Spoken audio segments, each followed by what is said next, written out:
Hello guys, mag-comment tayo doon kay yung allegation doon sa pulverization ni President Bongbong Marcos.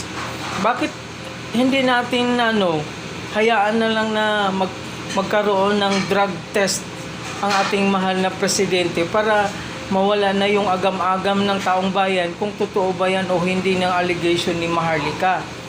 Ngayon, kung hindi niya mapatunayan ni Maharlika, di kasuhan nyo si Maharlika, ipakulong nyo. Huwag yung sa walang bahala yung issue na to dahil malaking malaking iskandalo yan sa pamilya Marcos. Dapat President Bongbong Marcos, linawin mo at saka linisin mo ang pangalan mo kasi bilang presidente dapat wala kang bahid sa politika, wala kang bahid na mga ganitong usapin about sa polvoron. Dapat magpa-drug test po kayo